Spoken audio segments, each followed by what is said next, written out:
All right. Finally, a video on Demar. This is a little bit impromptu, like all my videos. And unfortunately, I made an awesome video about Demar like a couple weeks ago.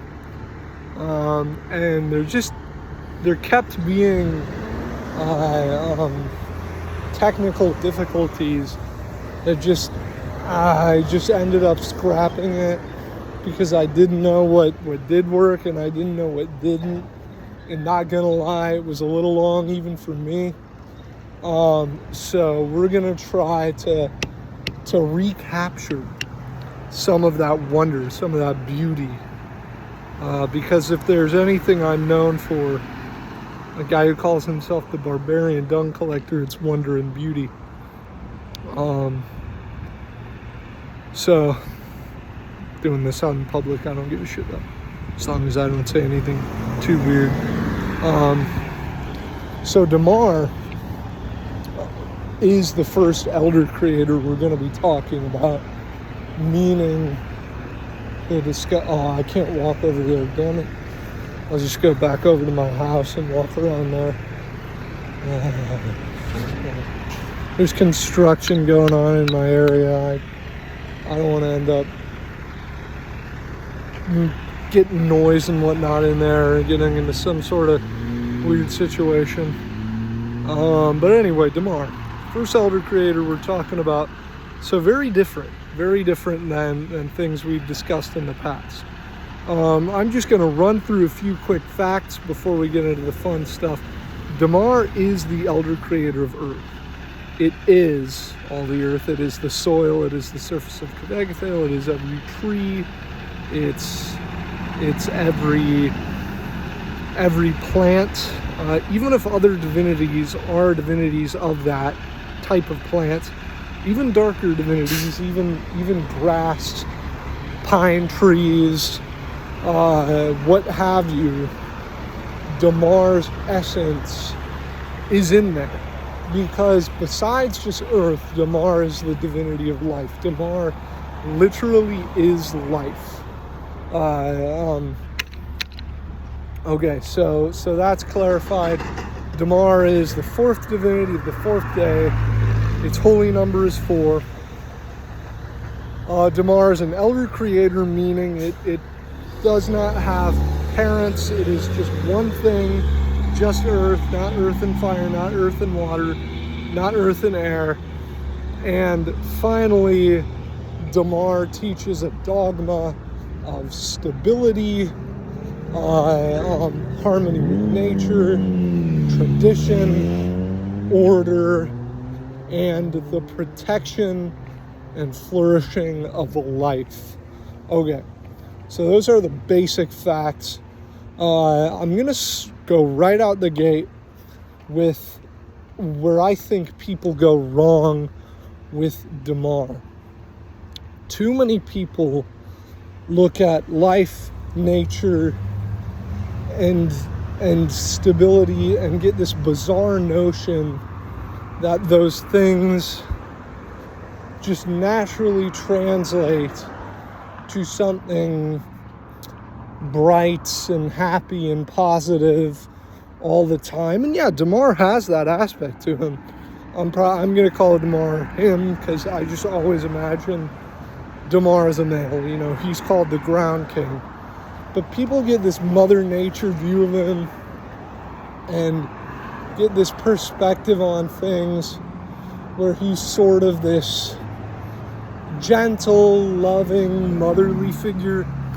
And I just don't see how. I mean, the book doesn't even support that.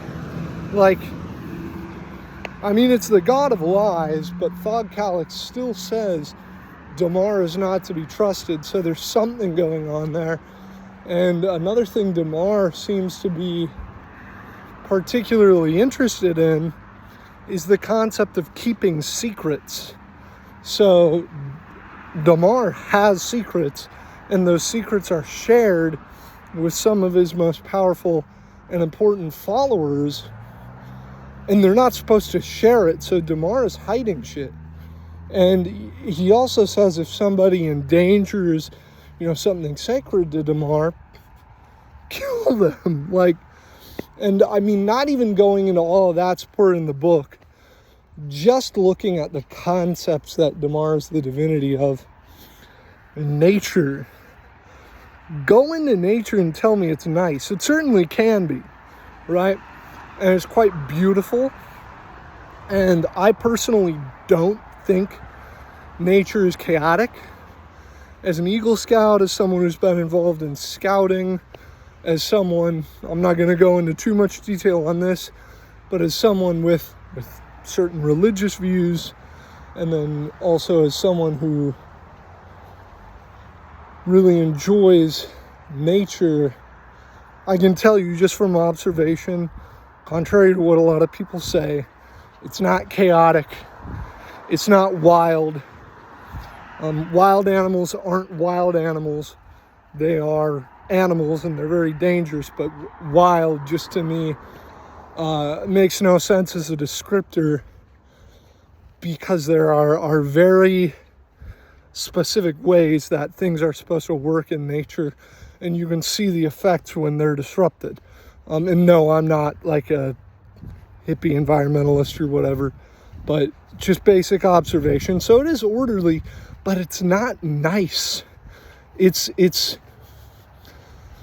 in the deepest wastes of nature. I shouldn't say waste, in the deepest areas of nature where there's no civilization, if you just go there and chill and you don't have preparations and you're just relaxing and you don't put work into it, you're probably gonna die, right? A mountain lion is gonna kill you. Now on the edges of nature where you're near civilization, generally it can be really nice. Squirrels and birds and all that, and you can just relax in the grass beneath a tree. Still could be dangerous. There might be a cougar, but probably not. So that's Demar. Demar is orderly. Demar can be very nice, but is often brutal. And Demar is also the divinity of life. It is life. And what is involved in life? Death, disease, sex, gluttony, brutality, eating, sleeping, pooping, So Demar is raw. Demar is stinky. Demar is look at a petri dish, right? And all the green stuff, and put it under a telescope, and all the weird alien stuff going on. That's Demar. So bear that in mind. A way I kind of tend to play up Demar, try to keep it somewhat in line with what's in the books, is I like to mix the vibe of sort of the Cthulhuoid eldritch horror with sort of pagan divinities of fertility and growth. And then I also throw in Abrahamic conceptions of God. So he's sort of a mix of all those three things. He has that unknowable distance of a, Cthulhu mythos God, just something alien and out there that looks down on you and does not care about you individually, even though it does care about life. Demar doesn't give a shit about you. He just cares about life in general. And then I mix in that pagan fertility god, give it somewhat of a personality. Demar's got some degree of wants and thoughts and feelings, and it gets sexually involved with Tahul, and I almost stepped in shit. Luckily I didn't. And it gets involved with its own children. And so it's got this, action. It acts, it thinks, it feels. And then that Abrahamic aspect, I really apply more to its dogma and the way it interacts with its followers, in that it is, although it is not this way, it is certainly seen this way by its followers. Demar, he is seen as omnibenevolent. He is seen as this purely good being, really just fully interested in the benefit of the mortals, which is half true. But the way I might describe Osags who are loyal to Demar, though not all of them are, and Osags are the Jotuns, the earth giants that serve Demar, or the way I might describe daemons of earth appearing might be in a way of like your grandfather Demar watches. Take this stone with the laws of the Earth King carved upon it and show it to your followers. If you do this and you follow these laws, Demar shall be with you and the earth shall bear fruit. Like that sort of very, like I said, Abrahamic aspect. All right, okay. So I've gotten that right out the gate, that oomph, that unique aspect to Demar. I'm walking around because I accidentally took a shower before cardio today, and I don't want to get sweaty because I have work. So I'm just walking around to get some degree of cardio. But anyway, more about Demar, going through the list of things important. Let's just talk a little bit about dominions. He's got a few dominions, but what are some of the big ones? Earth, life, soil, plants, and stability. So these are the things Demar cares about. The sort of sacredness of life, the earth itself and the soil, and all of that, the plants, the forests, the trees, the woods, the gardens, the bushes, the plains, all of that being preserved and kept alive and thriving. And then stability. Demar desires for things to continue to function the way they were designed to, and not be shooken up, not be broken apart. Demar is a divinity of growth, so it's not just totally stodgy and unwelcoming of change. Demar certainly, as the divinity of life, supports change, but that change has to happen slowly and within particular parameters that allow things to continue to thrive. So there we have Demar's agenda right there. What I just said, allow things to continue to thrive, steward the world. Nithraxu is the ruler of the world. Demar is Nithraxu's steward. Demar is Nithraxu's landscaper. Demar is Nithraxu's gardener. So take care of the world in that way. Protect life. And this is a big one that I'm going to leave somewhat open because it's supposed to be mysterious. Protect his secrets and protect his powers and domains. Not just dominions. Domains as in things he has control over. Lands, secret caverns, secret places. And what are Demar's secrets? Perhaps Demar uses life to exercise far more control over the world than we know. Perhaps he has entrapped many gods and great conspiracies and agendas, certain that at the end he shall always remain dominant and triumphant. Or perhaps it's something totally different. But every FT should give Demar a few just bizarre, freaky, eldritch horror secrets that his church is in charge of protecting, and that he protects and hides, because secrets are very important. And another group that I often take inspiration from for Demar, although in real life I don't really like this perspective, but I think it works great in fantasy games. Gnosticism. But it's a sort of weird, inverted sense of Gnosticism. In Gnosticism, it's a very short version. Gnostics basically believe that the flesh is unholy and that we are spirits alone, and that our souls have been trapped in prisons of flesh by this great God of the world who's actually evil, and the true goodly God is fighting against him. But what if that God, and Gnosticism also involves lots of secrets. Christian Gnosticism holds that there were sort of occultic wise men who Jesus shared secrets with, and that the rest of us, the rabble, we cannot know, that sort of thing.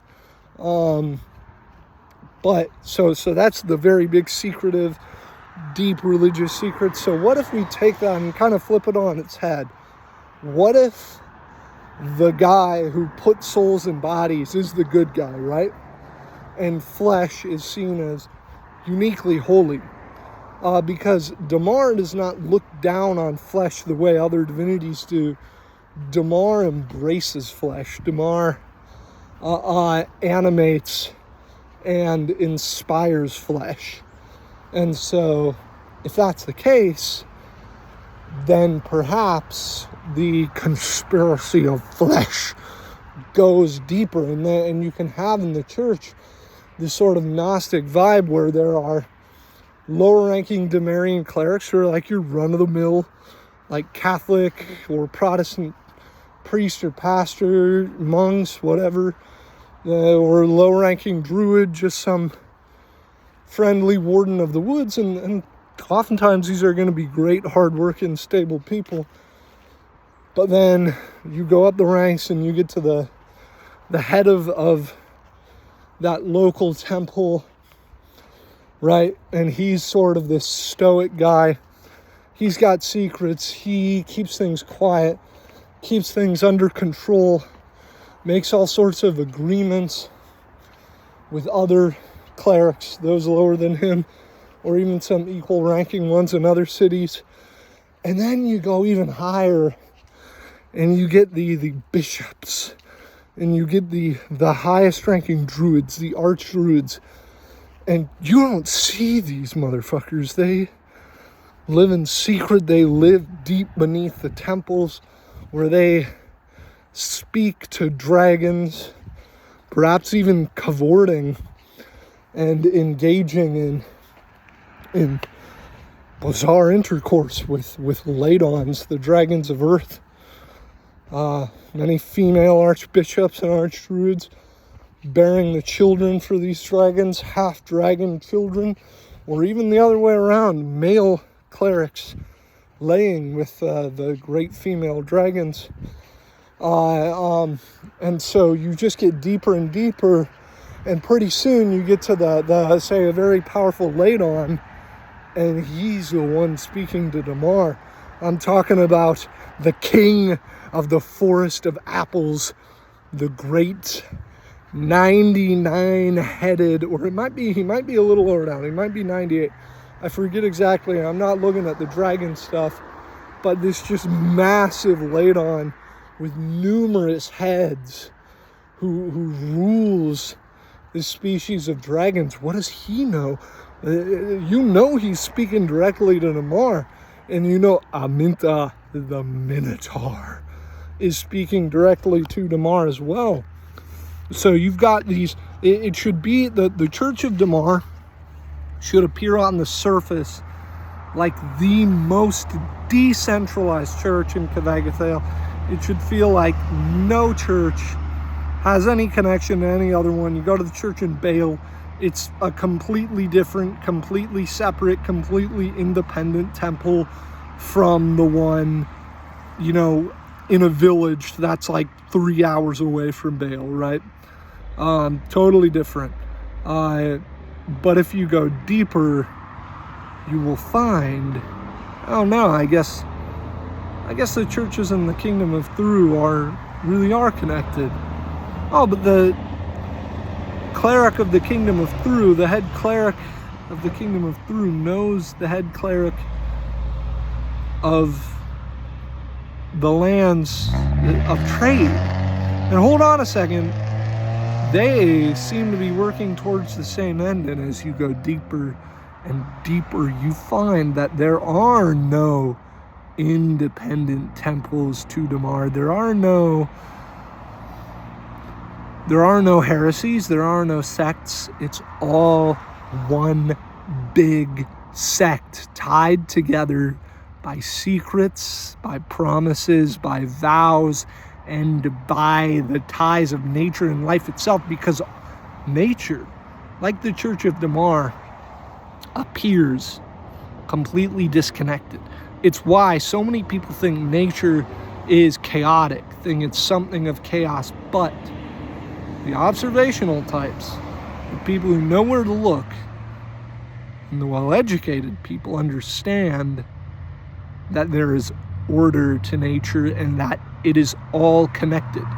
There's only one environment, and that is Earth. And in Kvegathel, there is only one environment, and that is Kvegathel. And sure, it's split into seemingly disconnected pieces, but they all connect. And so that's where you keep that in mind with the Church of Demar and with Demar at the center. So we've kind of talked about the agenda.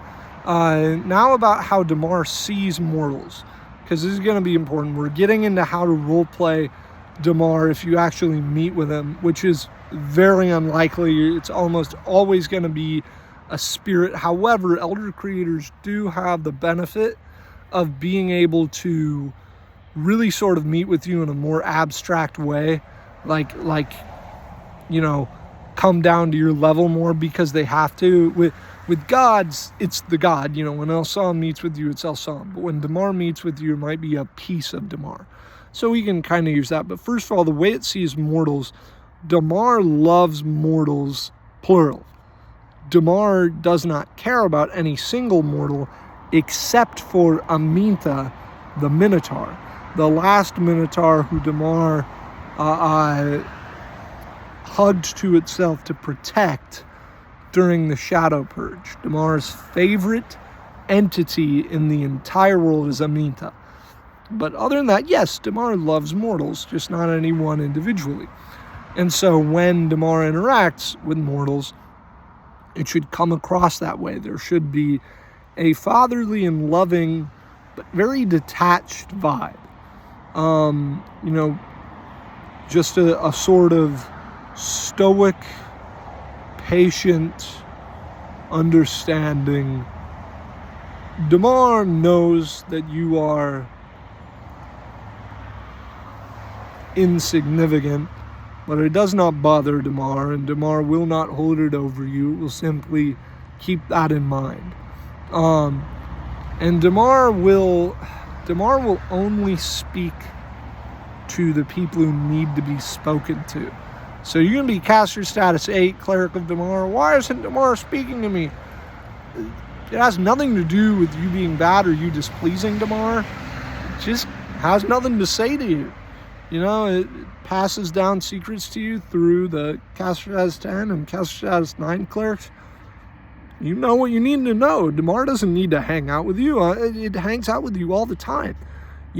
That's another thing about Demar. Even though it's extremely unlikely to speak to you, it's also speaking to you all the time. Feel the earth, feel the trees, the leaves, the grass, listen to the woods, and you can hear the whispers. You can hear the holy words of Demar, but they're conceptual, they're not verbal. And so that's generally going to be the way Demar communicates with people, conceptually. So you can have the rumblings of the earth when the characters are perhaps trespassing on holy ground. You can have an apple fall from a tree in front of a hungry traveler who has pleased Demar, and the traveler will know, if he has good enough theology, the Ground King, he He is pleased. Oh, thank you, Lord. Thank you. He will pray to the earth. He will look at the ground. Thank you. Thank you. And he will look up at the tree. Oh, holy ground king. I thank you. I have nothing to give, but, and he'll eat the apple and he'll throw the core down at the tree. I shall give back the core, and there's this sense of sort of, there should be a tension to Demar, right? There should be this sense of like, I don't really know what this is supposed to be, and I don't want to. There's a reason why most Demarians don't know Demarian. They go to church, they listen to the prayers, they repeat the words, but they don't know what they mean. It's because the average person doesn't want to get that deep into it. So, anyway, before I go too far into it and make this a ridiculously long video again, it's already pretty long. The thing I'm going to end with is this. Demar in games should always be present. It's everywhere, and especially if the game focuses on Demar. Demar, the character, should show up in every session. Every single session, if the game involves Demar in any way, should have Demar show up. But Demar should also never show up in any saga, depending on what you mean by Demar. The essence of Demar and the goals of Demar and the things that grow up from Demar, the things that make up Demar's body should always be there. But that doesn't mean Demar necessarily ever speaks to you. So, play your role. Do your part. Be fruitful and multiply. Keep the secrets that have been given to you and do not seek out those that have not. Work hard. Live your life. And do as you're told. And the Ground King, that great biological machine, some say constructed by Nithraxu, will not have to turn you into fertilizer. Well, that's all about Demar. In the next video, oh yeah, it's coming, baby. Moo.